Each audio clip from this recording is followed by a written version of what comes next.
అందరికీ నమస్కారం. ఎలా ఉన్నారు? ఎంచక్కా నేను కూడా బాగున్నాను. మీరు కూడా హ్యాపీగా ఉండాలని మనసారా కోరుకుంటున్నాను. సరే, నిన్న నేను మీకు సేమియా కేసరి చేస్తా అని చెప్పాను కదా! మరి వచ్చేసా సేమియా కేసరి. నేను మాట తప్పనండోయ్. ఇదిగో టేస్టీగా మీకు నచ్చే విధంగానే చేశాను. ఎలా అంటారా? సరే, ఈ వీడియో చూడడానికి ఒకసారి వచ్చేయండి. సేమియాలు ఒక బౌల్ తీసుకున్నాను. కొద్దిగా కిస్మిస్, పిస్తా, జీడిపప్పు, ఒక 5 యాలక్కాయలు, ఫుడ్ కలర్ మీ నచ్చిన కలర్ వేసుకోవచ్చు. నా దగ్గర ఆరెంజ్ ఉంది, ఆరెంజే వేసుకుంటా. టేస్ట్ తగ్గట్టు షుగరు, అంతే. ఇప్పుడు మనం స్టవ్ ఆన్ చేసుకొని ఇలా సన్న మంట పెట్టుకోండి. ఒక కళాయి పెట్టుకొని 2 నిమిషాలు వేడైన తర్వాతే ఇలా సేమియాలు వేసుకోండి. ఇక దోరగా ఒకసారి చేత్తో స్ప్రెడ్ చేసుకొని ఇక గెరిటితో నిదానంగా ఎరగకుండా సేమియాలు ఇలా సన్న మంట మీదే కలుపుతూ ఉండండి. ఎన్ని నిమిషాలక్క అంటారా? 5 నిమిషాలు టైం కూడా పెట్టుకోండి. ఇలా దోరగా వేయించుకోవాలి. హై ఫ్లేమ్లో ఎట్టి పరిస్థితుల్లో వద్దు. అర్థమైంది కదా? ఇప్పుడు దాన్ని ఇక సర్వింగ్ బౌల్లో తీసేయండి. 5 నిమిషాలు, అంతకుమించి ఎక్కువ కూడా వద్దు. ఇప్పుడు అదే కళాయిలో 2 టేబుల్ స్పూన్ నెయ్యి వేసుకోండి. ఇలా 2 నిమిషాలు మెల్ట్ అయిన తర్వాత ఇక మనం డ్రై ఫ్రూట్స్ వేసుకోవాలి.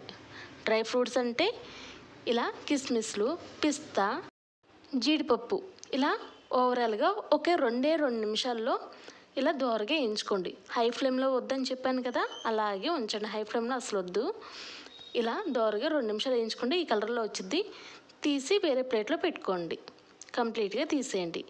ఇప్పుడు అదే కళాయిలో ఇప్పుడు మనం ఈ గిన్నె నిండా సేమియాలు తీసుకున్నాం కదా, ఖచ్చితంగా అదే గిన్నెలో ఇలా నిండుగా వాటర్ తీసుకోండి. అలా ఒక గిన్నెన్నర అంటే ఒక బౌలు, మళ్ళీ ఇంకో బౌలు హాఫ్, అలా.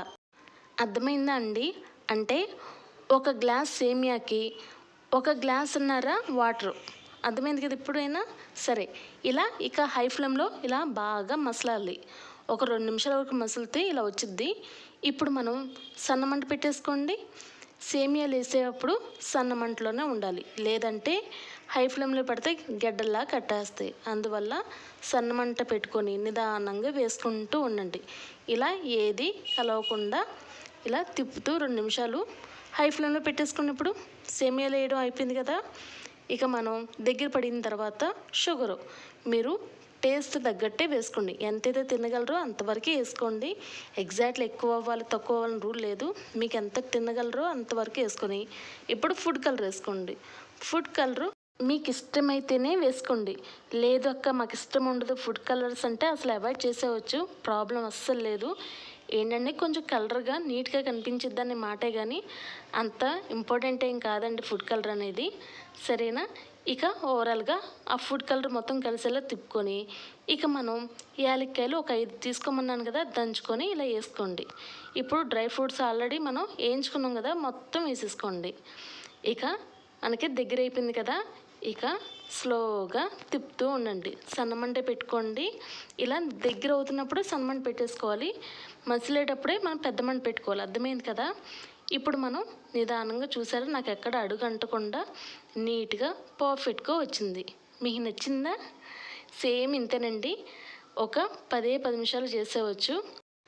చాలా టేస్టీగా ఉంటుంది. డెఫినెట్గా మీరు కూడా ట్రై చేయండి. మనం ఏమన్నా భోజనానికి వెళ్తేనే తింటాం కదా, ఎందుకు ఇంట్లో కూడా చక్కగా చేసుకోవచ్చు. ఈజీగా చెప్పేసింది కదా ఈ అక్క, మరి ఇంకెందుకు లేటు? సాయంత్రం తెప్పించేసుకొని హ్యాపీగా రేపు పొద్దునకల్లా చేసేసుకోండి తినాలనుకుంటే. సరేనా? ఈ అక్క ఛానల్ మాత్రం మిస్ అవ్వద్దే. రేపొద్దునకల్లా స్పెషల్ ఐటెం ఏంటో తెలుసా? సరే, రేపొద్దునకల్లా మీ అక్క చికెన్ గోంగూర వండి మీకు తీసుకొచ్చిద్ది. సరేనా? చాలా టేస్టీగా చేస్తానే. మీకు ఎవరికైనా ఇష్టమైన చికెన్ గోంగూర ఇష్టమైతే ఒక లైక్ కొట్టండి. సరేనా? అండ్ నా ఛానల్ మీకు నచ్చినట్టయితే ప్లీజ్ అబ్బా ఒక్కసారి నవ్వి ఒక లైక్, షేరు, సబ్స్క్రైబ్, ఇంతకు మించి నాకేం కావాలి. And thanks for watching.